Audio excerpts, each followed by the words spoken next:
మగపిల్లాడు madam. ఆ పిల్ల ఎలా ఉంది? బాగుంది. ఇదిగో పట్టుకో.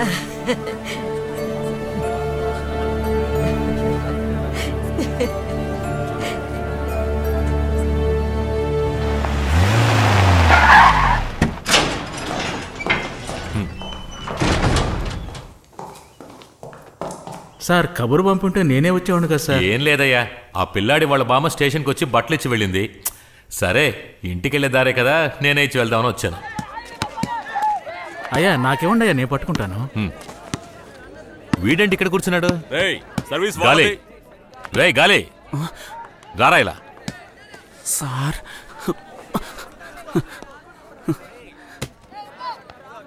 ఏది తలెత్తు. ఏంటయ్యా ఇది? మొహానికి దెబ్బలు తగిలే. ఎవరై వీడిని కొట్టింది? రాయ్ రారా ఇలా.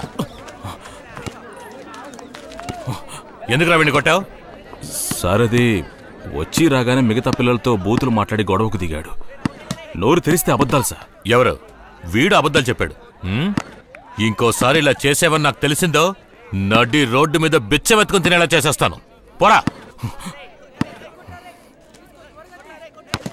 రేయ్ నీకోసం మీ బామ్మ బట్టలిచ్చి పంపించింది, తీసుకో. ఇక మీదైనా లేనిపోని గొడవలకు వెళ్లకుండా దూరంగా ఉండు, అర్థమైందా? నేను గమ్మునే ఉన్నాను సార్. ఆ అబ్బాయి నన్ను అసహ్యంగా బూతులు తిట్టాడు సార్. ఓ నీకే ఇంత అవమానంగా ఉంటే ఆ పిల్ల ఈ వయసులో బిడ్డని కందే దానికంత అవమానంగా ఉంటుంది. అసలు ముందు వెనక ఆలోచించావరా? బేవర్ sir. Sir sir sir sir బిడ్డ పుట్టిందా సార్? ఏం బిడ్డ సార్? నా లవర్ ఎట్టా ఉంది సార్? ఏం బిడ్డ సార్ చెప్పండి సార్. మగపిల్లాడు సార్. నా పిల్లాన్ని లవర్ని చూడాలని ఆశగా ఉంది సార్. ఒకే ఒకసారి తీసుకెళ్ళండి సార్. ఇప్పటికిప్పుడు చూడాలంటే వీలు పడదురా. అయితే మరి ఎప్పుడు చూడొచ్చు సార్? నీకు ముందు జామీన్ రాని. అదెప్పుడు వస్తుంది సార్? కాస్త లేట్ అవచ్చు. ఎన్నాళ్ళు అవుతుంది సార్? రే యదవా, ఇవన్నీ ఆ చిన్నపిల్ల మీద చేయడానికి ముందు ఆలోచించి ఉండాలి.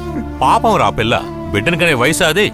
చంటి బిడ్డతో ఆ పిల్ల ఎన్ని పాటలు పడుతుందో ఏంటో. సార్ నేను వాళ్ళు బాగా చూసుకుంటాను సార్. తమ్ముడు, ఈ వయసులో ప్రేమాదోమ అని మాట్లాడతారు. కొద్ది రోజుల్లో మోజు తీరిపోయాక ఎవరి దారిన వారు పోతారు. నేను చూడందా సార్? నేను అట్టంటోండి కాదు సార్. రే నీలాంటి పోరంబోకులంతా ఇలాగే మాట్లాడతారా? సార్ ఒట్టేసి చెప్తున్నాను సార్, నేను ఎవరికి ఎప్పటికీ ద్రోహం చేయను సార్. రే సరేరా, నువ్వు మంచోడివే. నీ మంచితనం నేను చూస్తానుగా. ముందు నువ్వు బయటికి రావడానికి ఏర్పాటు చేస్తాను. నువ్వు పో పో. సార్ సార్ నా పిల్లాన్ని ఎవరిని అడిగానని చెప్పండి సార్. సరేలేరా, నువ్వు పో, నేను చెప్తాను.